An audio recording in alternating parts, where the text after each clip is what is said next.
أعوذ بالله من الشيطان اللعين الرجيم. بسم الله الرحمن الرحيم.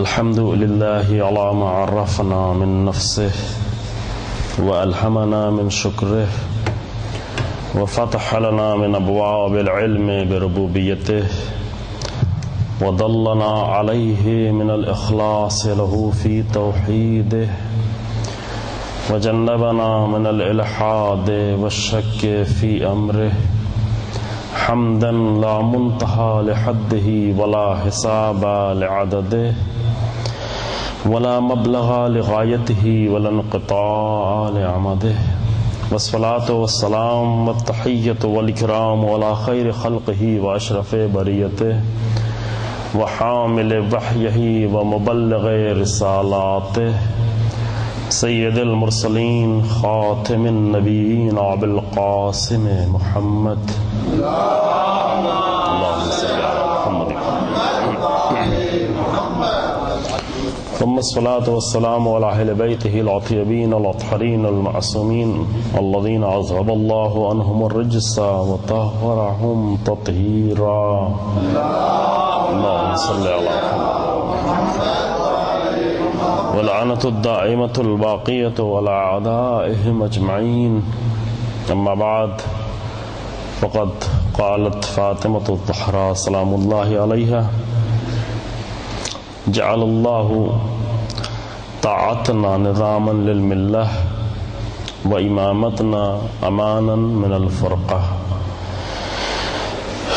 حضرت زہرا سلام اللہ علیہا کے خطبہ فدق کا یہ حصہ آپ کی خدمت میں ان چند دنوں کے لیے پیش کیا جا رہا ہے. اس میں جناب زہرا سلام اللہ علیہ نے اہل بیت کی اطاعت، اہل بیت کی ولایت، اہل بیت کی امامت کا فلسفہ بیان کیا ہے، اس کا راز بیان کیا ہے. اور راز بی بی نے یہ فرمایا کہ اللہ نے ہماری اطاعت کو قرار دیا ہے. جناب زینب خطبہ دے رہی ہیں اور اطاعتنا کا لفظ استعمال کریں، یعنی ہماری اطاعت. نہ فقط بی بی اپنی ذات کے لیے نہیں بلکہ اس نظام کے لیے، وہ سلسلہ امامت کے لیے کہ جو در حقیقت سلسلہ ہے، تسلسل ہے نبوت کا، اور سلسلہ نبوت کا تسلسل ہے، اس کے لیے فرمایا کہ یہ سب اللہ نے ہماری اطاعت کو واجب قرار دیا، لازم قرار دیا. کس لیے؟ نظاماً للملہ، یہ ملت اور امت کے نظام کے لیے واجب قرار دیا. وَإِمَامَتْنَا أَمَانًا مِنَ الْفُرْقَةِ، اور ہماری امامت کو لازم قرار دیا تاکہ تفرقے اور اختلاف سے نجات مل سکے، امان مل سکے، محفوظ رہا جا سکے. امان امن سے یعنی محفوظ رہنا. جناب زہرا سلام اللہ علیہ نے ایک عظیم قیام، ایک بی بی ہوتے ہوئے، خاتون ہوتے ہوئے، مدینے کے ان حالات میں کہ جہاں پر ہر طرف سکوت نظر آ رہا تھا، خاموشی نظر آ رہی تھی، جناب زہرا سلام اللہ علیہ نے قیام کیا. ایک قیام کی جو نمونہ ہے، حتیٰ کل آپ کے سامنے عرض کیا، وہ جو خود آئمہ کے لیے وہ اسوہ، جناب زہرا کی ذات اور جناب زہرا کا کردار آئمہ کے لیے اسوہ بنا. حسین ابن علی صلوات اللہ وسلام علیہ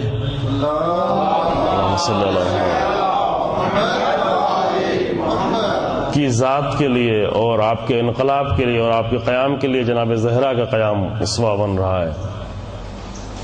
یہ قیام بی بی نے کیا، اور قیام کی بنیاد پر جناب زہرا کی عظمت کا ایک پہلو جناب زہرا سلام اللہ علیہ کا قیام ہے. آپ کی 18 سالہ زندگی میں جہاں بہت سارے پہلو بی بی کی بندگی کے، تقوی کے، زہد کے، سادگی کے، جو بہت سارے اقدار جناب زہرا سلام اللہ علیہ کی زندگی میں بھرے پڑے ہیں، اور جن کو جس حد تک پہچانا جائے کم ہے. لیکن ان تمام پہلوؤں کے ساتھ ساتھ ایک بہت ہی اہم حصہ جناب زہرا سلام اللہ علیہ کی زندگی کے جو بہت طولانی بھی نہیں رہا، مدت کے لحاظ سے دیکھا جائے تو وہ مدت بہت کم تھی، کل 75 دن سے لے کے 95 دن تک جناب زہرا کے یہ قیام والا حصہ جو تھا، یہ قیام یعنی جو ایک خاص، ورنہ یوں تو انبیاء اور ائمہ کی زندگی پوری زندگی حالت قیام میں ہے۔ قیام کے لفظ سے آپ حتماً واقف ہیں، ہمیں اس کی وضاحت کی طرف نہیں جانا ہے، یعنی کھڑا ہونا، اللہ کے لیے کھڑا ہونا، بڑے مقصد کے لیے اٹھ کھڑا ہونا۔ اور یہ قیام حتیٰ انبیاء اور ائمہ کی زندگی میں جنہوں نے جتنے بڑے پیمانے پر قیام کیا ہے، خود ائمہ کے نزدیک اور انبیاء کے نزدیک ان کی قدر اور ان کی قیمت اور ان کا ذکر زیادہ ہے۔ یہ آپ جانتے ہیں کہ تمام انبیاء کو اور ائمہ کو امت کی ہدایت کے لیے جو بنیادی ترین چیز ہے وہ سب کو عطا ہوتی ہے، عصمت، جو ایک شیعہ آئیڈیالوجی کے اور شیعہ مکتب فکر کے عقیدے کے مطابق عصمت ہونا، لازمی طور پر جو علم ہے اس حد تک علم کا ہونا، یہ سب لازمی چیزیں ہیں۔ ممکن ہے البتہ دور کے الگ الگ ہونے کے اعتبار سے اس میں فرق ہو، لیکن اس کے باوجود بھی انبیاء کے درمیان میں فرق قرار دیا گیا ہے۔ ائمہ کے درمیان میں بھی ایسی روایتیں موجود ہیں کہ جہاں پر فرق نظر آ رہا ہوتا ہے، وہ جو بنیادی چیزیں اس میں کوئی فرق نہیں ہے، یعنی ہدایت کے لیے جو بنیادی چیزیں ہیں جو اللہ کی طرف سے عطا ہوتی ہیں اس میں کوئی فرق نہیں ہے۔ یہ نہیں کہا کہ عصمت میں کمی ہے یا زیادتی ہے، یہ نہیں ہے، لیکن ایک فرق جو باقاعدہ محسوس ہو رہا ہے، کبھی حدیث کے طور پر بھی جملہ بیان کیا جاتا ہے، انبیاء کے لیے باقاعدہ قرآن میں آیت موجود ہے، تلک الرسل فضلنا بعضهم علی بعض، انبیاء کو بعض پر فضیلت دی گئی ہے، فضیلت ہے۔ فضیلت کا ایک اہم معیار وہ ہے کہ کس نے اللہ کی راہ میں کتنا بڑا قیام کیا ہے اور کتنا وسیع قیام کیا ہے، یہ بہت اہم پہلو ہے برادران۔ اور بھی کچھ معیار بتائے گئے ہیں فضیلت کے، جیسے ایک فضیلت کے معیار ہے کہ البتہ وہ قیام میں لازم ہے کہ اگر وہ معیار جتنا کم ہوگا اتنی قیام میں بھی اتنی وسعت نہیں آئے گی، جیسے عزم کا ہونا، بڑے ارادے کا ہونا، بڑا عزم بولتے ہیں آپ لوگ، عزم کا ہونا۔ اصل انبیاء کو اولو العزم نبی کہا جاتا ہے، جو سب سے بڑے انبیاء ہیں ان کو اولو العزم کہا جاتا ہے۔ 1,24,000 بہت بڑی تعداد ہے، 1,24,000 انبیاء میں 5 نبی کو اگر خاص نگاہ سے دیکھنا اور انہیں اولو العزم کے نام سے پکارنا، اولو العزم کے معنی کیا کرتے ہیں؟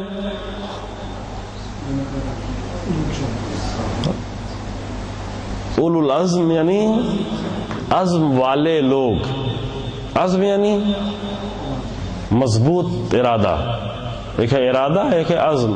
عزم جو ہے ارادے کی قوی اور مضبوط حالت کو جو ہے عزم کہتے ہیں۔ اور عظیم ترین انبیاء کو جو جس لقب سے یاد کیا جاتا ہے وہ البتہ یہ قرآن سے لیا گیا ہے، قرآن فرد کے لیے آگے نہیں کہہ رہا ہے، لیکن مثلا جناب آدم پہلے نبی ہیں لیکن اولو العزم نبی نہیں، تمام انسانوں کے جد ہیں لیکن اولو العزم نبی۔ قرآن خود ہی آ کر جناب آدم کے لیے کہتا ہے فَلَمْ نَجِدْ لَهُ عَزْمًا، جناب آدم میں ہم نے وہ عزم نہیں پایا۔ پہلے نبی ہیں، خلیفہ خدا ہیں، جن کے سامنے فرشتوں کو سجدہ کرایا جا رہا ہے، لیکن قرآن آگے کہتے ہیں فَلَمْ نَجِدْ لَهُ عَزْمًا، وہ لازمی عزم وہ جناب آدم میں ہمیں نہیں ملا، اللہ کہہ رہے ہم نے نہیں اس میں پایا۔ جناب آدم پہلے نبی ہوتے ہوئے بھی اولو العزم نبی نہیں ہے، لیکن وہ عزم جناب نوح میں نظر آ رہا ہے۔ جناب نوح اور جناب آدم کے درمیان میں بہت لمبا فاصلہ نہیں ہے، لیکن وہ عزم نظر آ رہا ہے جناب نوح میں، اور وہ عزم 950 سال تک، چونکہ عزم وہ ہوتا ہے جو انسان کو 950 سال تک مضبوطی سے ایک ہدف پر اس طرح قائم رکھے۔ ارادہ چاہیے اس کے لیے، ثواب کے لیے آدمی نہیں اتنا کر سکتا، ایک الہی ارادہ، الہی مضبوط ارادہ. ثواب کے لیے انسان ایسی چیزیں ڈھونڈتا ہے جس میں خرچ بھی کم ہو، محنت بھی کم ہو، ثواب بھی زیادہ مل جائے. لیکن عزم والے کام میں کیا ڈھونڈا جاتا ہے؟ جتنا سخت کام ہوگا اتنی زیادہ عزم کی ضرورت ہے، سختی. اور جناب نوح کے سامنے یہ سختی تھی، جو ادھر قوم میں آمادگی نہیں تھی. اب ہم جناب نوح کا واقعہ نہیں یہاں پہ بیان کر رہے ہیں، پورا سورہ جناب نوح کے لیے نازل ہوا ہے، لیکن ہم یہ انسان کی شناخت اور انسان کی عظمت کا معیار کہ یہ چیزیں ہر دور کے لیے ہیں، یہ تاریخ کے واقعات نہیں ہے، یہ انسان کو عظیم بنانے کے طریقے ہیں کہ انسان، معمولی انسان کیسے عظیم بنتا ہے. عظیم بننے کا ایک طریقہ ہے کہ صاحب عزم انسان ہو، بڑے ارادے کا مالک ہو، بڑی سوچ کا مالک ہو. یہ ہم عرض کرتے رہتے ہیں بعض جگہوں پر، جناب نوح ایک واقعہ نے کیسے پہلے اولو العزم نبی جناب نوح ہے، اور وہ عزم دیکھ رہے ہیں جناب نوح میں کہ کوئی چیز ان کے عزم کو توڑ نہیں رہی ہے.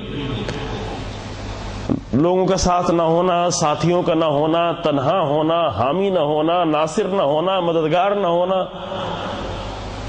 یہ ساری چیزیں عزم کو توڑنے والی ہیں.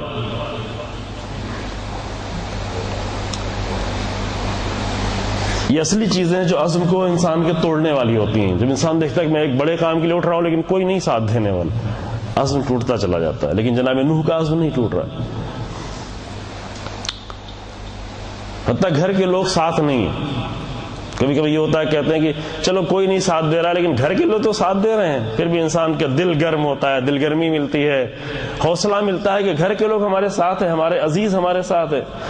انسان سے جو نزدیک ترین فرد ہے وہ خود انسان کا بیٹا ہوتا ہے، انسان کی زوجہ ہوتی ہے جو نزدیک ہے، ماں باپ کے بعد بیٹا ہے، زوجہ ہے. جناب نوح وہ نبی ہیں جن کی ماں بھی ان کے ساتھ نہیں، جن کی زوجہ بھی ان کا ساتھ نہیں دے رہی، ان کا بیٹا بھی ساتھ نہیں دے رہا.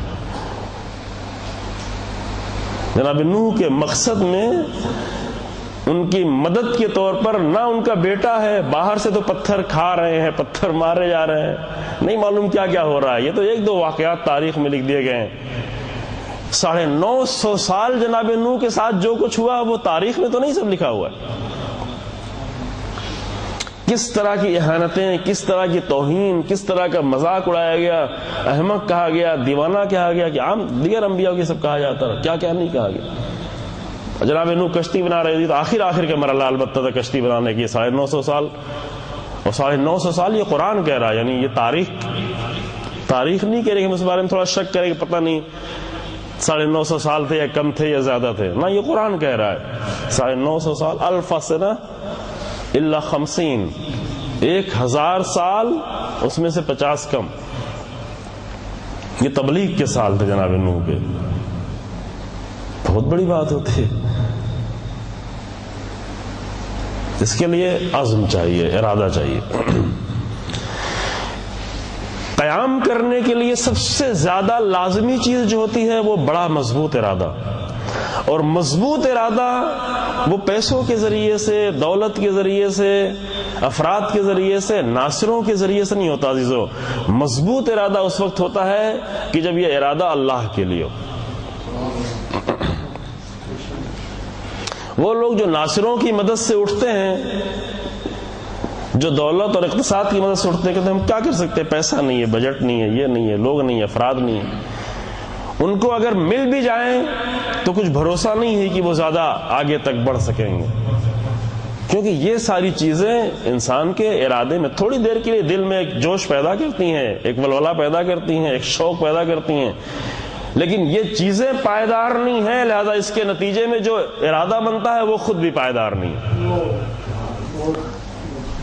جس کے سہارے کھڑے ہوئے ہیں جب وہ خود ہی پائیدار نہیں ہے تو وہ کھڑے ہونے والا کیسے پائیدار ہو سکتا ہے؟ وہ خود ٹوٹ جائے گا. یہ چیزیں ٹوٹتی. لیکن جو چیز انسان کو مضبوط بنا دیتی ہیں وہ کیا ہے؟ وہ اللہ کے لیے، الہی، اللہ کو اپنا مقصد بنانا. پھر کوئی چیز نہیں توڑ پاتی.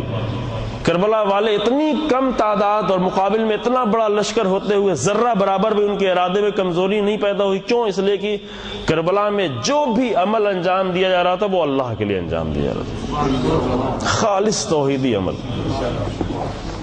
اب اس کو جا کر تحلیل کرے کربلا کے واقعات کو، ہم نہیں معلوم، جو کربلا ہم بیان کرتے ہیں شاید اس میں ہمیں پورا محرم گزر جائے، وہاں پہ کہیں توحید نظر نہ آ رہی ہو، توحیدی جلوے نظر نہ آ رہے ہوں، توحیدی عمل نظر نہ آ رہا ہو، سب کچھ نظر آ رہا ہو، ثواب نظر آ رہا ہو، فائدے نظر آ رہے ہوں، جنت نظر آ رہی ہو، لیکن وہ عشق نظر نہیں آ رہا ہو، وہ توحید نظر نہیں آ رہی ہو جو کربلا میں تھی، جو ہر لمحے میں، ہر اقدام میں، خیمے کے اندر، خیمے کے باہر، دن میں، رات میں، خطبے میں، کلام میں، عمل میں، میدان میں، ہر جگہ جو نظر آ رہا شاید وہ ہمیں نظر نہیں آ رہی، جو ہم نے وہ کربلا دیکھی ہے اور وہ کربلا ہمیں دکھائی گئی۔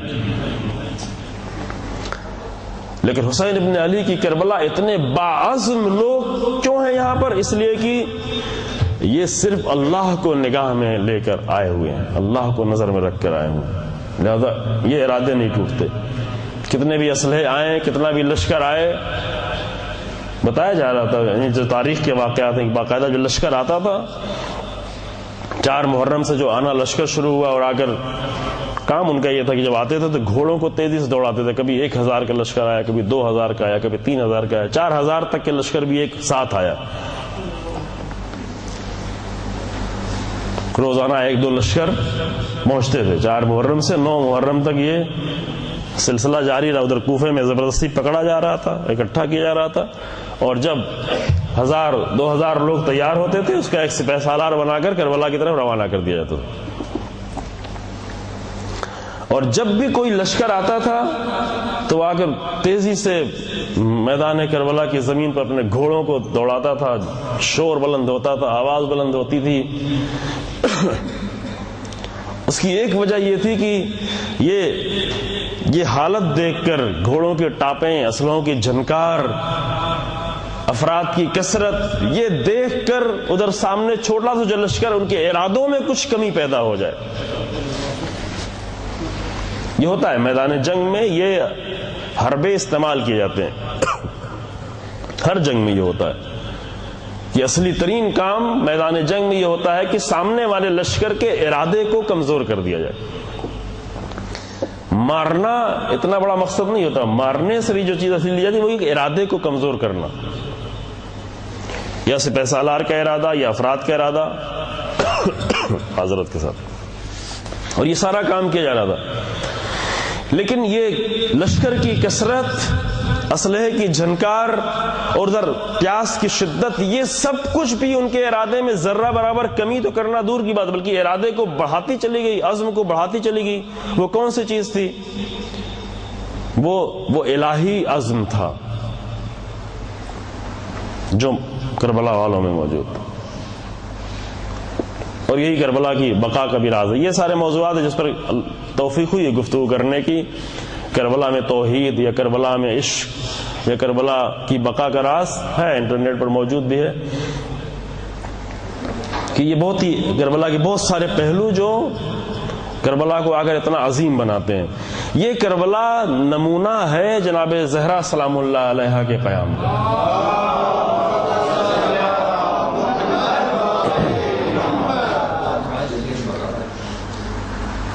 قیام کے لیے عزم کا ہونا ضروری ہے۔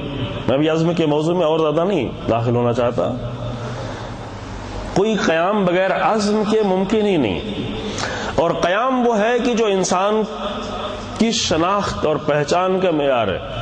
اگر ایک انسان کو پہچاننا ہے، خود یہ انبیاء کے درمیان میں تھا، یہ ائمہ کے درمیان میں تھا۔ آپ دیکھیں خود ائمہ کے درمیان میں امام حسین علیہ السلام کے لیے خاص احترام، روایتیں ہیں امام حسین علیہ السلام کی زیارت کے لیے، امام حسین علیہ السلام کے ذکر کے لیے، رونے کے لیے، گریا کے لیے، ایک خاص مقام، ایک خاص مرتبہ، ایک خاص احترام۔ کیوں؟ کیونکہ امام حسین علیہ السلام کے قیام کا اثر وسیع ہے، تمام ائمہ حالت قیام میں، تمام ائمہ نے حق کے لیے قیام کیا، تمام ائمہ نے اللہ کے لیے قیام کیا، لیکن امام حسین علیہ السلام کا ایک ایسا زمانہ آیا، ایک ایسے دور میں امام حسین علیہ السلام کو قیام کرنا پڑا کہ اس قیام کا اثر اور اس کی تاثیر وسیع۔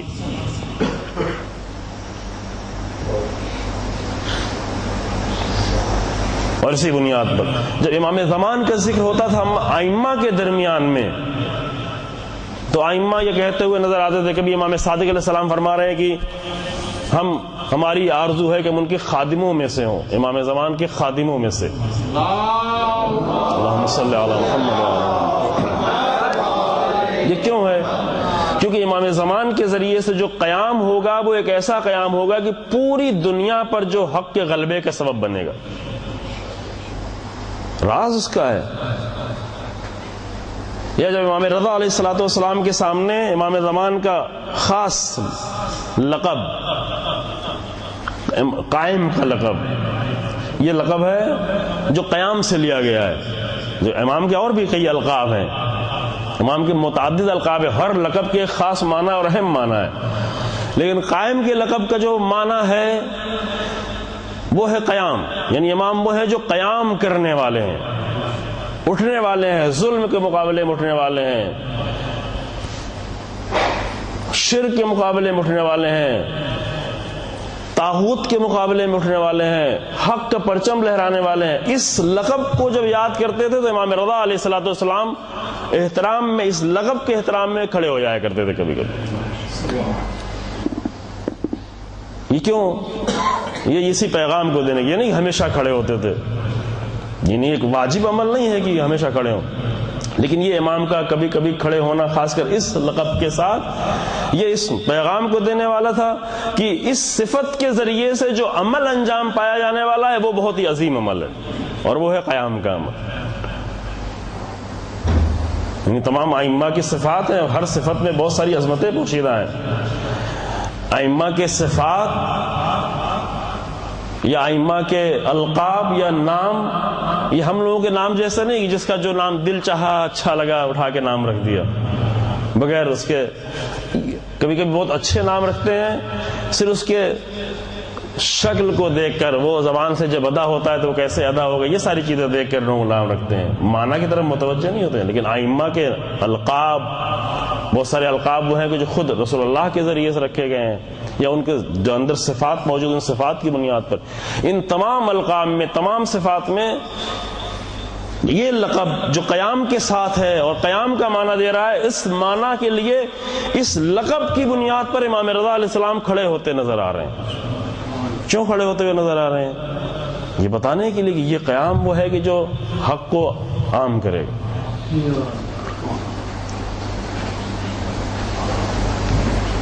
اس بنیاد پر جب جناب زہرا سلام اللہ علیہ کے قیام کو دیکھتے ہیں، اس کی عظمت ہماری نگاہوں کے سامنے آتی۔ جناب زہرا نے قیام کیا، ایک عظیم قیام، کس کے لیے کیا؟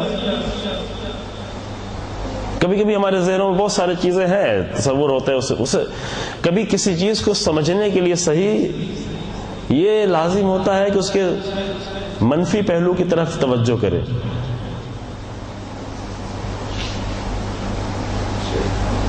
مثلا اگر ہم یہ جاننا چاہتے ہیں کہ جناب زہرا نے قیام کیوں کیا، تو پہلے یہ دیکھنا بھی ضروری ہوتا ہے کہ یہ دیکھیں کہ اس لیے قیام نہیں کیا، کس کے جو ممکن ہے بہت ساری چیزیں ہوں ہمارے ذہنوں میں ہوں، جو جس ماحول میں، جس سوچ میں، جس فکر میں ہم زندگی گزار رہے ہوتے ہیں، ممکن ہے یہ چیزیں ہمارے ذہن میں آ رہی۔ کبھی ہم خاندان کو ذہن میں رکھتے ہوں،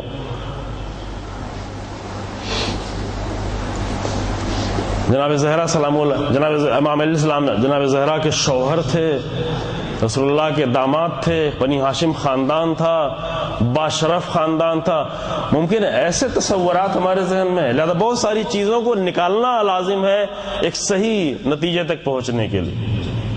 لہذا یہ پہلے نکالنا پڑے گا، جناب زہرا سلام اللہ علیہ نے شوہر کے لیے قیام نہیں کیا تھا، شوہر کی عزت کے لیے قیام نہیں کیا تھا۔ امیر المومنین شوہر تھے، لیکن بعنوان شوہر جناب زہرا نے قیام نہیں کیا تھا۔ وہ حقیقی عنوان ہمیں ڈھونڈنا پڑے، کس لیے قیام کیا جناب زہرا۔ جناب زینب صرف بھائی کے ایک ایموشنل رشتے کی بنیاد پر امام حسین علیہ السلام کے ساتھ نہیں آ رہی۔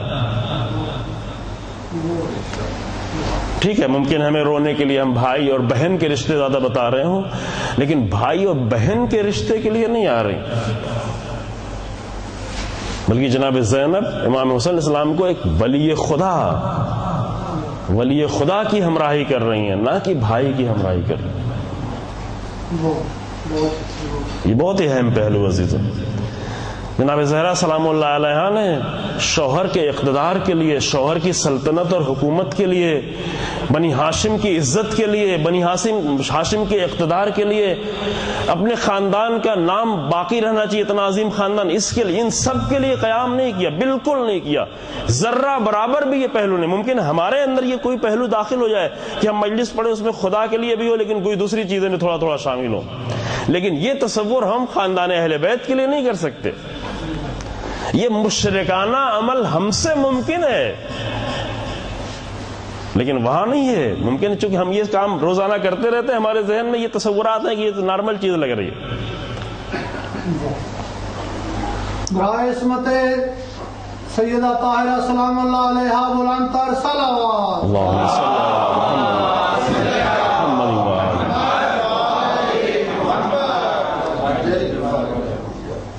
چونکہ ایسی سوچ میں اور ایسے ماحول میں ہم پل بڑھ رہے ہوتے ہیں، لہذا ممکن ہے کہ بہت سارے تصورات ہمارے بارے میں ایسے ہیں کہ جو واقعا حق تلفی ہو رہی ہو. جناب زہرا سلام اللہ علیہ کا مینس کس فدق کے لیے نہیں تھا، کھجوروں کے لیے نہیں تھا، باغ کے لیے نہیں تھا. جناب زہرا سلام اللہ کی ذات اتنی عظیم ہے کہ دنیا کی مادی چیزیں، پوری کائنات بھی سامنے ہو تب بھی جناب زہرا اس کے لیے آ کر اپنی قربانی نہیں دیں گے، چونکہ جناب زہرا کو معلوم ہے کہ یہ جو قیام کیا جا رہا ہے اس کے نتیجے میں قربانی دی جا رہی ہے، قربانی دینا ہے. یہ ساری چیزیں نہیں ہیں. ہاں ٹھیک ہے وہ باغ تھا، اسی لیے جب امام کاظم علیہ السلام کے زمانے میں حاکم وقت نے پوچھا کہ آخر فدق کیا ہے، لائیں ہم آپ کو دے دیتے ہیں، کتنا آپ کا فدق ہے؟ یہ فدق جو آپ ہمیشہ اس گھرانے سے فدق کی باتیں ہوتی رہی ہیں، آؤ ہم فدق واپس کرنے کے لیے تیار ہیں، بتائیں وہ فدق کیا تھا؟ تو امام کاظم علیہ السلام نے فدق کے جو حدود بتایا وہ کتنے تھے؟ پورا عالم اسلام تھا، ادھر افریقہ سے لے کر کے، سندھ سے لے کر کے پورے عرب کنٹریز، سب کا یہ سب فدق ہے. پھر میرے لیے کیا بچے گا؟ فدق ہے یہی. اگر کہا جائے آج فدق کیا ہے،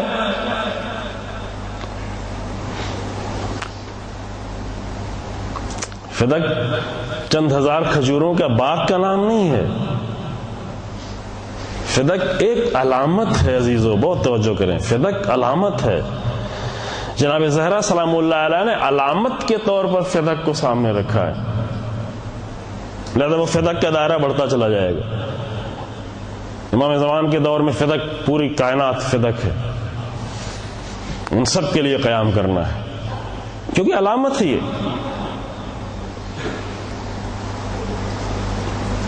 جناب زہرا سلام اللہ علیہ یہ کوئی قیام نہیں تھا، نہ شوہر کے لیے، نہ شوہر کے جذباتی رشتے کے لیے، نہ شوہر کی عزت کے لیے، نہ خاندان کے لیے، نہ خاندان کی عظمت کے لیے، نہ بنو ہاشم کے لیے، نہ نام کے لیے، نہ اپنے نام کے باقی، ان سب کے لیے قیام نہیں تھا. جناب زہرا کا قیام کس لیے تھا؟ جناب زہرا کے قیام کا صرف ایک مقصد تھا کہ اللہ کے قانون کو اسی طرح سے محفوظ رکھنا جس طرح اللہ کی طرف سے آیا ہے، چونکہ اس کو خطرہ تھا. اصل خطرہ جو محسوس کر رہی تھی بی بی، جو اور دوسرے نہیں محسوس کر پا رہے تھے، جو عبداللہ ابن مسعود جیسے عظیم صحابی بھی محسوس نہیں کر پا رہے تھے، جو بڑے بڑے اصحاب محسوس نہیں کر پا رہے، بہت سارے محترم لوگ تھے. ہم یہ نہیں کہہ سکتے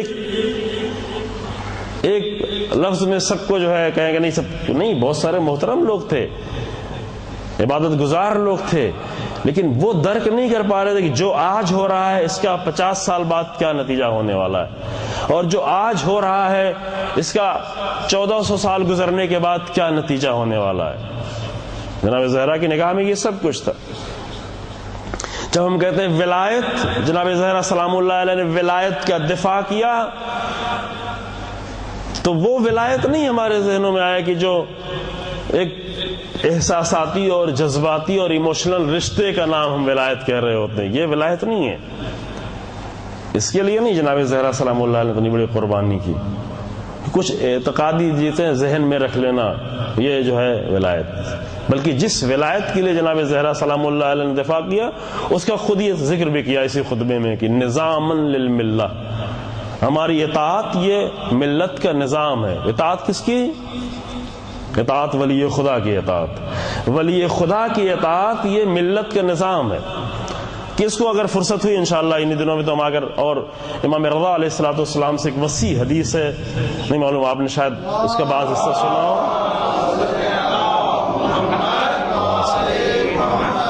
مفصل حدیث ہے، اگر ہم بیان نہ کر سکیں ان چند دنوں میں تو آپ دیکھیں انشاءاللہ، تو اگر کریں گے ویسے ترجمے کی حد تک آپ کے سامنے مفصل حدیث اگر امامت اور ولایت کے بارے میں امام رضا علیہ السلام نے بیان کی، لیکن وہ بیان بھی در حقیقت اس جناب زہرا کے بیان کی شرح ہے۔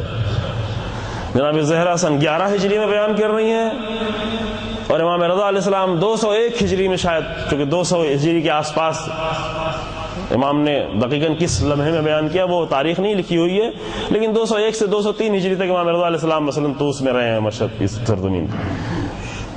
200 سال گزرنے، 190 سال گزرنے کے بعد بھی لوگ، جناب زہرا نے اپنی قربانی دے دی تھی، لیکن 200 سال گزرنے کے بعد بھی امام رضا سے نزدیک لوگ، متعلق لوگ بھی ولایت اور امامت کو ابھی تک نہیں سمجھے تھے، لہذا امام رضا علیہ السلام کو اگر بیان کرنا پڑ رہا۔ اور آج ہم کہیں کہ 1400 سال گزرنے کے بعد بھی وہ ولایت جو جناب زہرا جس کے لیے قربانی دے رہی تھی، شاید اس کو ہم نہ سمجھیں اچھے طریقے سے۔ لہذا ولایت کے نام پر کیسے کیسے افراد، وہ ولایت کی جس کو کہتے ہیں، جناب زہرا فرماتی امانا من الفرقہ، جو تفرقے سے نجات دینے والی ولایت ہے، آج ولایت کے نام پر کیسے کیسے گروہ جا کر جدا ہو رہے ہیں، چونکہ ولایت کو نہیں سمجھا گیا۔ وہ ولایت جو جناب زہرا نے پیش کی، اس ولایت کو نہیں پیش کی۔ وہ ولایت در حقیقت ایک الہی نظام۔ امام رضا علیہ السلام کی حدیث میں یہی کلمہ تکرار ہوا ہے، جناب زہرا کی بھی اس کلام میں، اور بھی بعض روایات جو ہیں نجر البلاغہ میں اس کے اشارے، اور دوسری جگہ موجود ہے یہی کلمہ۔ ایک نظام ہے، ایک نظام ہے جو ملت میں نظام پیدا کرے، ایک ایسا عمل نہیں کہ جو اگر ایک اٹھا کر رکھا جائے کہ آخرت میں اگر ہم یہ اس عقیدے کے قائل ہو جائیں گے تو اس کا نتیجہ ہمیں آ کر آخرت میں ملے گا، نہیں، نظام وہ ہوتا ہے جو آ کر اسی دنیا میں نتیجہ دے رہا ہوتا ہے۔ ملت کا نظام ہے، آخرت کے لیے نہیں، ملت کا نظام ہے، امت کا نظام ہے۔ امت کا نظام یعنی جو امت میں وہ نظم ایجاد کرے، امت کو آ کر منظم کر دے، امت کو آ کر قوی کر دے، امت میں آ کر روح ڈال دے، امت کو آ کر مضبوط کر دے، امت کو ذلیل نہ رہنے دے، امت کو رسوا نہ رہنے دے۔ عالم اسلام کے بہت سارے حالات جو آپ دیکھ رہے ہیں، بہت ساری رسوائیاں جو دیکھ رہے ہیں، ان رسوائیوں کی وجہ یہ ہے کہ وہ قیام جو جناب زہرا نے کیا تھا، اس قیام کے نتیجے تک نہیں پہنچ سکی یہ امت۔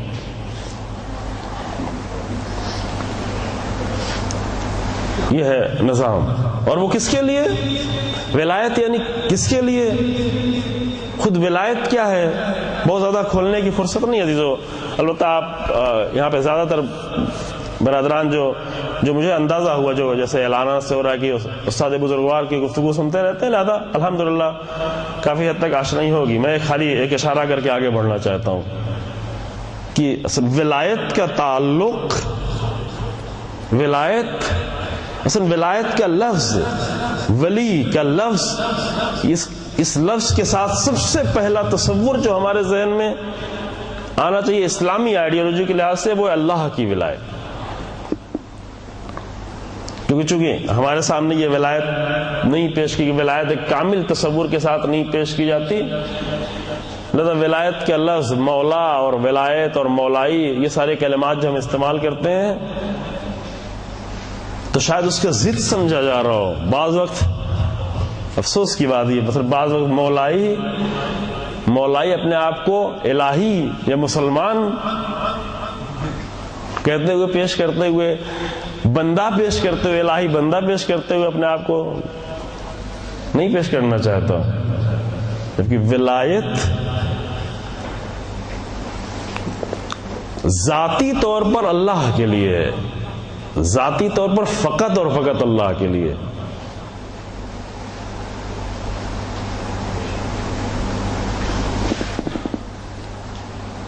ولایت ذاتن، چونکہ ذاتی اور ایک کلمہ ہمارے استعمال کیا تھا، ذاتی اور عرضی، ذاتی اور وہبی، ذاتی ہونا یعنی اپنا ہونا، کسی کی چیز کی اپنا ہونا. اللہ کے سوا جس کے پاس بھی ولایت ہے، حتی رسول اللہ کے پاس بھی ولایت ہے، ولایت ذاتی نہیں ہے، ولایت عطا کی گئی ہے. اور سب کے سب اللہ کی بارگاہ میں آگے انتم الفقراء الی اللہ، سب کے سب اللہ کی بارگاہ میں آنے کے بعد سب فقیر ہیں. فقیر کے اس معنی میں نہیں کہ جو ہمارے ہاں ہندوستان پاکستان میں کلمہ استعمال کرتے ہیں فقیر. فقیر یعنی وہ کہ جس کا اپنا نہ ہو، ہوتا اس مالی اعتبار سے بھی فقیر اس کو اسی لیے کہتے ہیں. اس کو کہتے ہیں کہ جو عربی میں فقر اس کو کہتے ہیں کہ جس کے پاس، عربی کے مادی پہلو کو اگر دیکھیں اس کو کہتے ہیں کہ جس کے پاس سال بھر کا خرچہ موجود نہ ہو، اپنے کمائی سے، اپنی ذات کی محنت سے، اپنی کوشش سے وہ اپنا خرچ نہیں اٹھا پاتا ہو، کہتے ہیں یہ فقیر انسان. یہ ہے مادی فقر. اور معنوی فقر کیا ہے؟ معنوی فقر یہ ہے، مادی اعتبار سے کچھ لوگ فقیر ہوتے ہیں جو سال بھر اپنے بچوں کا پیٹ نہ بھر سکیں، گھر والوں کا پیٹ نہ بھر سکیں، یہ کہیں گے یہ فقیر ہیں، یہ اپنی ضرورت کو پورا نہیں کر سکتے، ان کے اندر یہ صلاحیتیں نہیں. معنوی اعتبار سے فقر، معنوی اعتبار سے سب فقیر ہیں، غنی فقط اللہ کی ذات، سب کے سب. کیونکہ کسی کا بھی اپنا کچھ نہیں ہے، جو کچھ بھی جس کے پاس وہ سب اللہ کا دیا ہوا. بس عظمتیں انسانوں کے لیے وہاں پر ہیں کہ جس کو اللہ کی طرف سے زیادہ عطا ہو گیا ہے، اور زیادہ عطا ہونے کا قانون ہے جس نے زیادہ اپنے اندر صلاحیت پیدا کر لی ہے اللہ کی طرف سے لینے کی. جو اللہ کے عطا کا قانون یہ نہیں کہ جس کا معاذ اللہ اللہ نے جس کا دل چاہا اس کو دے دیا. اللہ ڈکٹیٹر حاکموں جیسا نہیں ہے معاذ اللہ کہ فلاں کو نبوت دے دی، فلاں کو رسالت دے دی، فلاں کو امامت دے دی، فلاں کو یہ دے دیا. جس کا جو دل چاہا دے دیا نا، اس کا بھی قانون ہے. یہ البتہ اس بحث میں ابھی ہمیں نہیں جانا ہے. اس کا بھی قانون ہے کہ جس کو اللہ عطا کرتا ہے، حتیٰ پیدا ہونے سے پہلے، پیدا ہوتے ہی جو عطا ہوتی ہے وہ بھی قانون کے تحت عطا ہو رہی ہوتی ہے، بغیر قانون کے نہیں ہے. کہ آپ کہیں کہ اگر ہم کو بھی عطا ہوتا تو ہمیں یہ ہو جاتے، نہ ایسے نہیں عطا ہو جاتا. آیت اللہ جوادی عاملی یہ ہمارے سے کرتے رہتے استاد بزرگوار، خدا ان کی حفاظت فرمائے. انا اعطیناک الکوثر کی تفسیر میں متعدد مقامات پہ بیان کرتے ہیں. میں نے عرض کیا بعض جگہوں پہ فرماتے ہیں کہ یہ جو اللہ کہہ رہا ہے کہ انا اعطیناک الکوثر، اے رسول میں نے آپ کو کوثر دیا. کوثر یعنی کوثر کا مصداق جناب زہرا سلام اللہ. کوثر کے معنی اور ہے، مصداق اور ہے.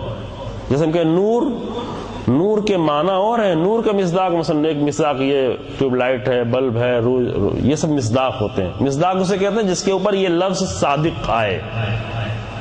لیکن معنی، نور کا معنی بیان کرنا بہت ہی مشکل کا کام ہے علمی اعتبار سے. جب جا کر کوثر کا مصداق جناب زہرا سلام اللہ علیہ، لیکن کوثر کے معنی جناب زہرا نہیں. کیا فرق ہوا؟ کوثر کا لفظ بنا ہوا ہے کثیر سے. کثیر یعنی، اب اتنا تو آپ عرب ملک میں رہتے ہیں، کثیر یعنی زیادہ، قلیل یعنی کم، اور کثیر یعنی زیادہ. کوثر کثیر کا مبالغہ ہے. مبالغہ کسے کہتے ہیں؟ یعنی کسی چیز کو بڑھا کر، کثرت سے کسی چیز کو پیش کرنا، زیادتی کے ساتھ. لہذا کوثر کے عربی میں جو معنی ہوئے وہ کیا ہوئے؟ بہت زیادہ. انا اعطیناک الکوثر، اے رسول میں نے آپ کو کوثر دیا. یعنی کیا دیا؟ یعنی آپ کو میں نے بہت زیادہ دیا. بہت زیادہ کیا کیا دیا؟ بہت کچھ اللہ نے دیا رسول اللہ کو، بہت کچھ دیا. لیکن اس بہت کچھ میں ایک بہت بڑا مصداق وہ جناب زہرا سلام اللہ علیہ کی ذات. اللہ نے اللہم صلی علی محمد اللہ نے رسالت عطا کی، امامت عطا کی، نبوت عطا کی، حکمت عطا کی، علم عطا کیا، رحمتیں عطا کی، مقام محمود عطا کیا. کیا کچھ اللہ نے، یہ سب کوثر ہے. یہ سب کوثر کے الگ الگ مصادیق ہیں، لیکن انہی کوثر کے مصادیق میں ایک عظیم مصداق، وہ ایک ایسی نسل کا عطا ہونا، ایک ایسی ذات کا عطا ہونا کہ جس سے ایسی نسل چلے جو قیامت تک اسرار انبیاء اور انبیاء کے مشن کو باقی رکھنے والی ہے۔ یہاں پر آیت اللہ جوادی عاملی کے بہت ہی خوبصورت جملہ فرماتے ہیں کہ یہ جو اللہ کہہ رہا ہے کہ اے رسول میں نے آپ کو کوثر عطا کیا، تو یہ نہیں کہ اللہ نے رسول اللہ کو کوثر عطا کیا اور اللہ نے کوثر ہمارے لیے روک دیا کہ ہمیں نہیں دینا چاہتا۔ اللہ کی طرف سے کسی کو رکاوٹ نہیں ہے، اللہ نے کسی سے بھی کوثر روکا نہیں ہے، اللہ کی عطا کسی کے لیے رکی ہوئی نہیں ہے کہ فلاں کو دیں گے فلاں کو نہیں دیں گے۔ یہ جتنی عطا کے روکنے کے تعلق ہے ادھر سے نہیں رکا ہوا ہے، ادھر سے ساری روک لگائی جا رہی ہوتی ہے، رکاوٹیں ہم نے لگائی ہوئی ہیں، اللہ نے کسی کو نہیں روکا ہے۔ ہم رکاوٹیں کہاں سے لگاتے ہیں؟ ہم میں جتنی ظرفیت جتنی کم ہوتی جائے گی اتنی رکاوٹ بڑھتی چلی جاتی ہے۔ ظرفیت، صلاحیت، اپنے اعتبار سے ہم آ کر رکاوٹیں ڈالتے ہیں، اتنا ہم نہیں چاہیے۔ جیسے ایک مثال دیتے ہیں، جیسے ایک چھوٹا سا مثلا جب بارش ہو رہی ہوتی ہے، آج بارش ہو رہی ہے الحمدللہ، ایسی سرزمینوں پر بارش کا دیکھنا اچھا لگ رہا ہے آپ لوگوں کو۔ بارش ہوتی ہے تو وہ یہ دیکھ کے نہیں ہوتی بارش کی یہاں پر کم اور یہاں پر زیادہ اور یہاں پر بارش ہو رہی تھی، ایک انداز سے بارش ہو رہی ہوتی ہے، لیکن کہیں پر وہ زیادہ نظر آتی ہے، کہیں پر کم نظر آتی ہے۔ کیوں کہیں پر کم اور زیادہ نظر آتی ہے؟ ایک جھیل میں اور ایک لیک میں جا کے دیکھے تو بہت سارا پانی، اتنا سارا پانی جو خود سال بھر پورے شہر کو پیاس بجھا رہا ہوتا ہے، اور ایک چھوٹا سا گڈھا ہوتا ہے جو چند لمحوں میں سوکھ جاتا ہے، ختم ہو جاتا ہے۔ پھر یہ گڈھا کہنے لگے کہ اللہ نے مجھے اتنا تھوڑا سا پانی دیا اور اس جھیل کو اتنا زیادہ پانی دے دیا۔ کبھی کبھی ہم یہ سارے کام یہ کر رہے ہوتے ہیں، گڈھا بن کے اعتراض کرتے ہیں کہ جھیل کو پانی کیوں زیادہ دیا گیا۔ بارش ہو رہی تھی تو قطرات الگ الگ نہیں، گڈھے میں یہ نہیں گڈھے میں چھوٹے قطرات پڑ رہے تھے، جھیل میں بڑے قطرات پڑ رہے تھے۔ یہاں مشکل یہ تھی کہ اس گڈھے نے ظرفیت ہی کم تھی، اس نے اپنی ظرفیت کو نہیں بڑھایا تھا، لہذا بہت جلدی ختم ہو گیا، اس کے پاس صلاحیت نہیں رہی اور لینے کی، یہ اور بڑھاتا چلا جائے اور پانی آتا چلا جائے گا، جتنا زیادہ ظرفیت بڑھاتا چلا جائے اتنی زیادہ پانی بڑھتا چلا جائے گا۔ لہذا اللہ نے کوثر کسی سے بھی نہیں روکا ہے، لیکن کوثر لینے والے کون ہیں؟ کوثر لے نہیں پاتے سب، کمال لینے والے کا ہے کہ کون اتنی ظرفیت اپنی بڑھائے کہ رسول اللہ کی طرح کوثر لینے کے لائق ہو جائے۔ امیر المومنین کی طرح کوثر، اللہ نے کوثر رسول اللہ کو عطا کیا، امیر المومنین کو بھی عطا کیا، امام حسن کو بھی عطا کیا، سب کو کوثر عطا کیا، سب کے پاس کوثر ہے۔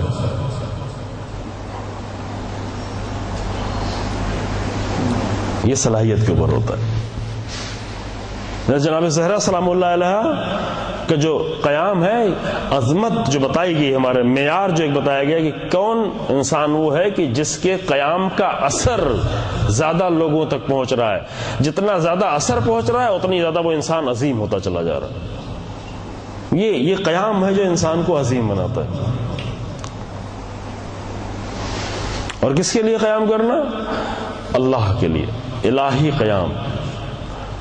یہ جتنا خالص ہوتا چلا جائے گا انسان، اتنا یہ اس میں عظمت ہوتی پیدا ہوتی چلی جاتی ہے۔ جناب زہرا نے جو قیام کیا، ولایت یعنی کیا؟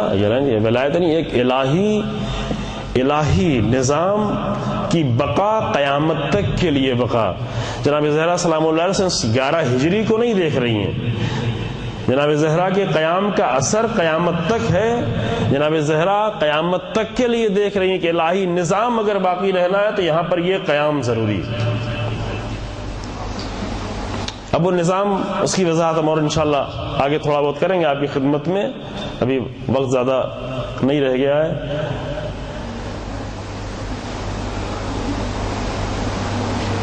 تاثیر کو دیکھ کر کسی عمل کی عظمت ہماری نگاہوں کے سامنے آ جاتی ہے، یہ نہیں ہے کہ کوئی رشتہ داری کی بنیاد پر ہم آ کر اس طرح اہل بیت کا ذکر کرتے ہیں، جناب زہرا کا ذکر کرتے ہیں، نہ واقعاً وہ اسوہ پیش کیا ہے، ممکن ہے بعض لوگوں کے ذہن میں ہو کہ ہاں ان کے ذریعے سے جنت ملنے والی ہے. وہ جنت بھی اس لیے ملنے والی کہ اس راہ کے لوگ، اس راہ پر آنے والے لوگوں کے لیے جنت فراہم ہوتی چلی جاتی. سب قانون کے تحت ہے. بیچ میں سے ہم نے کچھ قانون ہٹا لیے ہیں، وہ مشکل پیدا ہوتی ہے. اصولوں کے تحت سارا مسئلہ حل ہو رہا ہوتا ہے. ابھی ہم راستے میں آ رہے تھے، گاڑی میں استاد بزرگوار کی وہ کیسٹ لگائی ہوئی، CD لگائی ہوئی تھی، وہ چل رہی تھی. بہت ہی پیاری بات عرض کر رہے تھے کہ سادات کے درمیان میں گفتگو کر رہے تھے. سادات یعنی کیا؟ تو یہ نہیں کہ جو بھی سید ہو وہ اس کا یہ نتیجہ ہوگا، نہیں، جو بھی کی کوئی گنجائش نہیں ہے. سید کے کچھ اصول بتائے گئے. البتہ جو کہ سادات کے درمیان میں گفتگو کرے لہذا وہ بات کرتے، بعد میں اس میں ایمان کے بھی بتائے گی. یہ نہیں کہ جو بھی مومن ہو بس مومن کا لفظ اس کے لیے کہا جا رہا ہو لہذا اس کو یہ سارے نتیجے ملنے والے ہیں. یہ قانون کے خلاف ہے. جیسا بھی مومن ہو، مومن جیسا نہیں ہو سکتا، مومن ویسا ہی ہوگا جیسے صفات اس کے لیے بتائے گئے. مومن کے اتنے سارے صفات قرآن سے لے کر حدیث سے لے کر وہ مومن کے سارے صفات بتائے گئے. جیسا ہونا اصل اس کی گنجائش نہیں ہے. مومن میں اس کی گنجائش نہیں. مومن جیسا بھی ہے نہیں، مومن ایک ہے.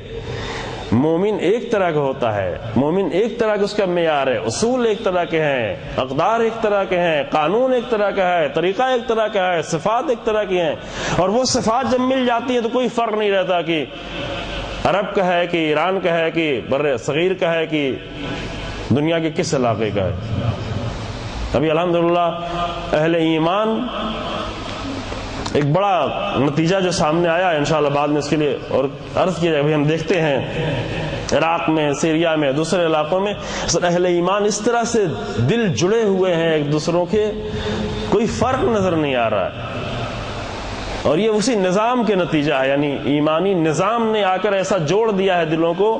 افغانی ہے، ابھی پتہ نہیں آپ کو کتنا اندازہ ہے، عراق میں، سیریا میں پاکستان کے جوان، افغانستان کے جوان بڑی تعداد میں، 2 4 10 20 بھی نہیں،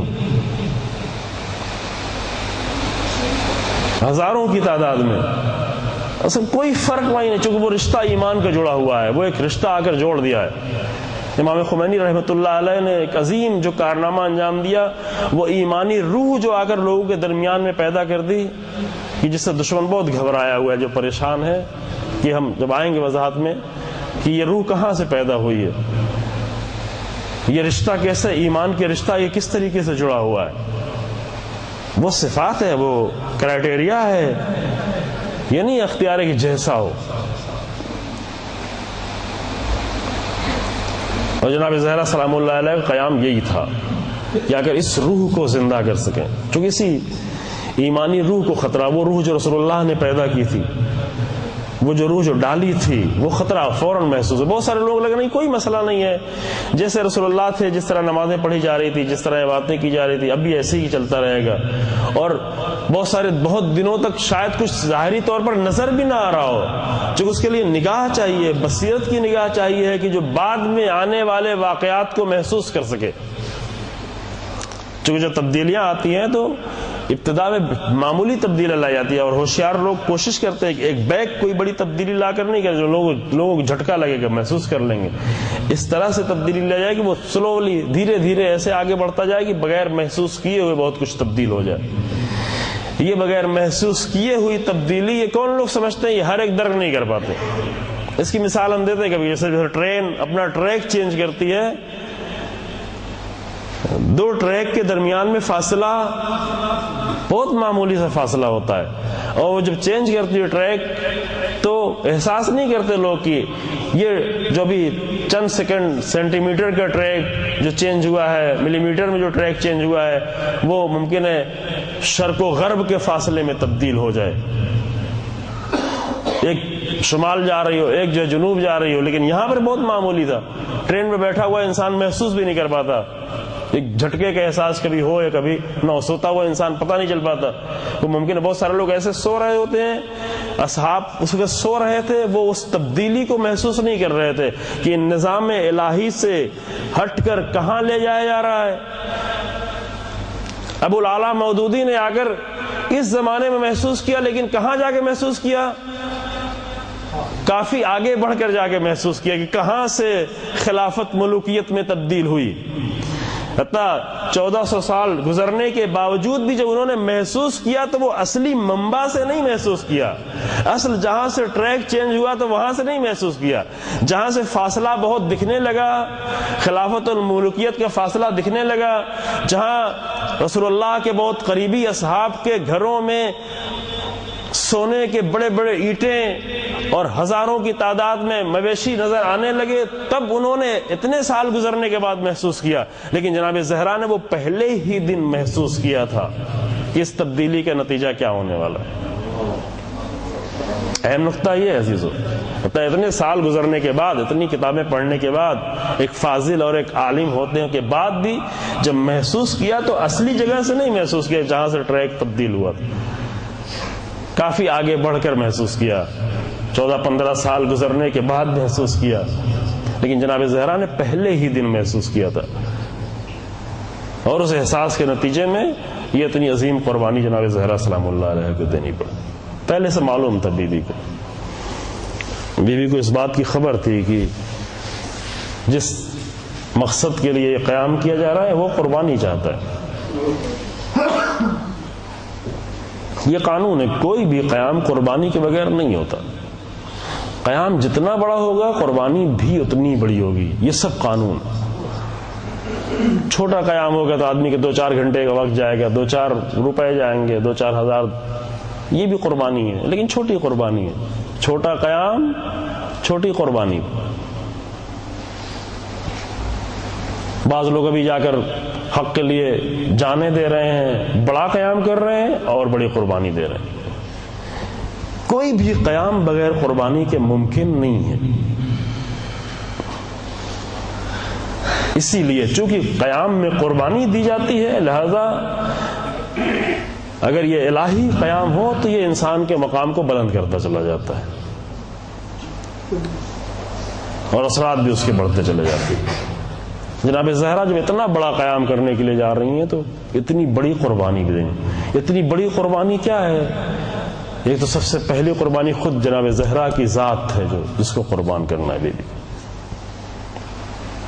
خود قربانی دینا، بچے کی قربانی دینا۔ کل آپ کے سامنے عرض کی امیر المومنین کو تنہا خود جناب زہرا کے لیے نہایت ہی دردناک ہے۔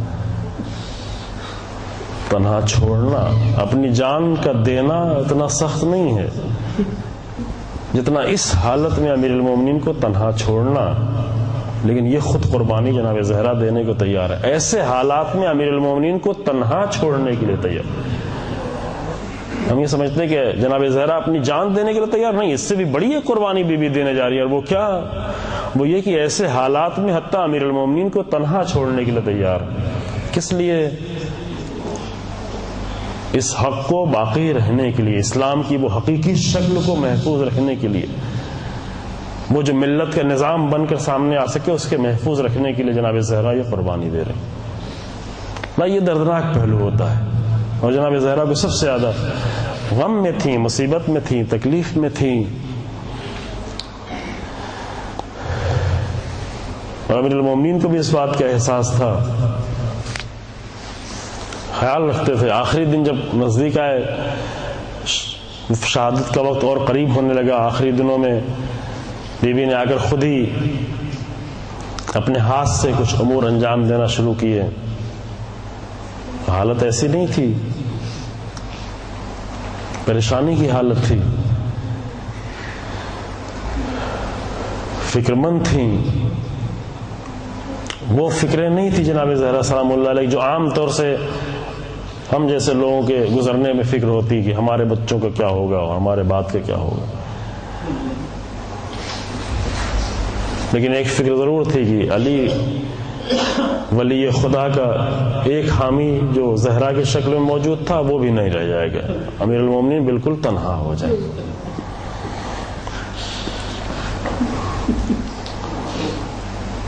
جناب ابوالفضل عباس جب آخر میں قربانی دے رہے ہیں، جناب ابوالفضل عباس کی قربانی دیتے وقت جو غم تھا، جو تڑپا رہا تھا، جو چیز تڑپا رہی تھی وہ حسین ابن علی کی تنہائی تڑپا رہی تھی، اپنے ہاتھ کا کٹنا نہیں تڑپا رہا تھا۔ دین کی حمایت کرنے والا، اسی لیے جب جناب ابوالفضل عباس کا ہاتھ کٹا ہے تو یہ نہیں کہا کہ افسوس کہ میرا ہاتھ کٹ گیا، جبکہ میدان جنگ میں ایک مجاہد کے لیے سب سے قیمتی سرمایہ اس کا ہاتھ ہے، میدان جنگ میں ہے، حالت جنگ میں ہے، جنگ ہاتھ سے ہوتی، خاص کر اس زمانے کی جنگ صرف ہاتھ ہی سے ہوتی تھی، ہاتھ کے سوا جنگ اور کیا ہوتی، ہاتھ ہوتا تھا جنگ کے لیے، اور مجاہد میدان جنگ میں اس کا اگر ہاتھ کٹ جا رہا ہے، لیکن ہاتھ کٹنے کے بعد جو پہلے کلمات ادا ہو رہے ہیں ابوالفضل عباس کے، پہلا ہاتھ جب کٹا، داہنا ہاتھ کٹا تو عظیم کلمات ہیں، فرماتے ہیں یعنی معرفت کی کلمات ہیں، فرماتے ہیں واللہ ان قطعتم یمینی انی احامی ابدا عن دینی ان امام صادق الیقینی نجل النبی الطاہر الامینی۔ یہ معتبر مقاتل کے کلمات ہیں جو جناب عباس کی زبان سے جاری ہوئے، یعنی حمایت کی فکر ہے، نصرت کی فکر، ہاتھ کٹا ہوا ہے لیکن دین کی حمایت کی فکر، ہاتھ کٹ گیا ہے لیکن حسین ابن علی کی حمایت کی فکر۔ پہلا کلمہ جو، پہلی فکر جو ابوالفضل عباس کے ذہن میں آتی ہے وہ دین خدا کی حمایت، انی احامی ابدا عن دینی واللہ ان قطعتم یمینی، خدا کی قسم، اللہ کی قسم اگر تم نے ہمارا داہنا ہاتھ کاٹ ڈالا تو اس کے باوجود بھی انی احامی ابدا عن دینی، ہم ہمیشہ اپنے دین کی حمایت کرتے رہیں گے۔ دین کی حمایت کے بعد وارث دین کا ذکر کیا، ان امام صادق الیقینی نجل النبی الطاہر یمینی، امام کی حمایت کرتے رہیں گے، سچے امام کی، پاکیزہ امام کی، طاہر امام کی، رسول اللہ کے نواسے کی ہم حمایت کرتے رہیں گے۔ یہ احساس تھا، جو احساس تھا کہ کہیں میرے ہاتھ کٹ جانے کے بعد کوئی حامی نہ رہ جائے، ٹھیک ہے ایک ہاتھ کٹ گیا لیکن پھر بھی میں حمایت کر رہا ہوں۔ جناب زہرا سلام اللہ علیہ جو احساس ہے کہ حامی ہے، امیر المومنین کی تنہا حامی ہے، چند لوگ اور تھے لیکن کوئی جناب زہرا کی طرح حمایت کرنے والا نہیں تھا۔ لہذا جب یہ بیوی اس دنیا سے چلی گئیں تو امیر المومنین اسلام کی زبان پر جو کلمات جاری ہوئے، بعض روایات یہ بتاتی ہیں کہ جب امیر المومنین کو خبر دی گئی تو امیر المومنین گر پڑے، زمین پر گر پڑے۔ اللہ اکبر، علی جیسا صابر انسان، بس یہ ایک جملہ مصائب عزیز ہے، علی کا صبر، علی کا عزم، علی بن ابی طالب کا ارادہ، علی بن ابی طالب کے عزم اور ارادے اور صبر کو دیکھنا ہے تو جا کر جنگ احد میں دیکھا جائے، جو 70 زخم امیر المومنین کو لگے ہیں لیکن عزم کے ایک پہاڑ کی طریقے سے نہیں لغزش پیدا کر سکے۔ خیبر کے دروازے اور حصلے اور حملے اور تیر اور تلوار قلعے سے چلتے ہوئے کوئی بھی علی ابن ابی طالب کے عزم کے سامنے رکاوٹ نہیں پیدا کر سکے۔ علی کے زخم، تیروں کا لگنا، تلواروں کا لگنا، لیکن کوئی بھی چیز علی ابن ابی طالب کو نہیں روک سکی۔ لیکن جو جناب زہرا کے اس دنیا سے گزر جانے کی جو خبر ہے، علی کے پیر لرزنے لگے، قدم لرزنے لگے علی المومنین۔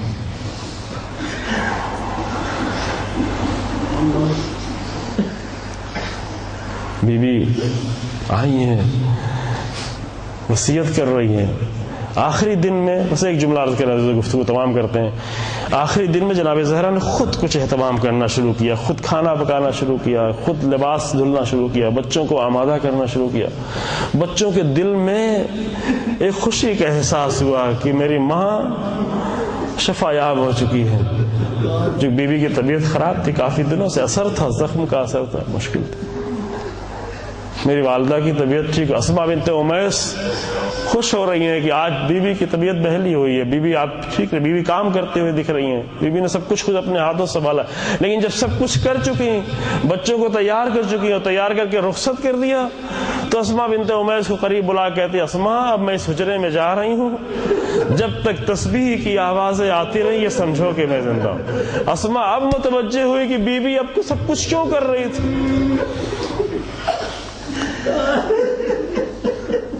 اب اسماء کو خبر ہوئی کہ بیوی یہ سب کچھ خود اپنے ہاتھوں سے کیوں کر رہی تھی.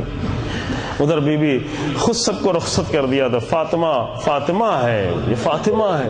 یہ آخری لمحات میں حسنین جیسے بچوں کو بھی اپنے آپ سے دور کر دیا, اللہ کی بارگاہ میں حاضر ہو رہی ہیں. اپنے بچوں کو رسول اللہ کے روضے کی طرف بھیج دیا, بقیع کی طرف روانہ کر دیا. اور بیوی ہیں اور تسبیح ہے اور صدائیں ہیں, تسبیح کی صدائیں ہیں, اللہ اکبر کی صدائیں ہیں. بیوی اس دنیا سے رخصت ہو رہی ہیں. ہاں جناب زہرا تو اس دنیا سے جا رہی ہیں, لیکن علی اب تنہا ہونے جا رہے ہیں. فاطمہ جا رہی ہیں, لیکن زینب ام کلثوم یتیم ہونے جا رہی ہیں. حسن حسین تنہا ہونے جا رہے ہیں. اس گھر میں رسول اللہ کے بعد جناب زہرا کا وہ چہرہ تھا جسے دیکھ کر رسول اللہ کی یاد آتی تھی, لیکن اب اس سے بھی محروم ہونے کے لیے جا رہے ہیں. انا للہ و انا الیہ راجعون. سیعلم الذین ظلموا ای منقلب ینقلبون. پروردگار ہمارے اس مختصر سے عمل کو قبول فرما. پروردگار ہمیں اس مشن میں شریک ہونے کی توفیق عطا فرما جس کے لیے جناب زہرا سلام اللہ علیہ نے قیام کیا. پروردگار کلمہ حق کو عزت و سربلندی عطا فرما, کلمہ باطل کو نیست و نابود فرما. دنیا اسلام سے ظالموں کے ظلم کو, ہر طرح کے شر کو ان کی طرف پلٹا دے. جہاں جہاں بھی عراق میں, سیریا میں, فلسطین میں, یمن میں, پاکستان میں بھی اتنا بڑا دھماکہ ہوا, جہاں جہاں بھی امت مسلمہ میں اس طرح کی مشکلات ہیں, پروردگارہ ان مشکلات کو حل فرما. پروردگارہ علماء حق رہبر انقلاب کو طول عمر عطا فرما, امام زمانہ کے ظہور میں تعجیل فرما, اور ہمیں امام کے ناصروں میں شمار فرما. ماتم حسین.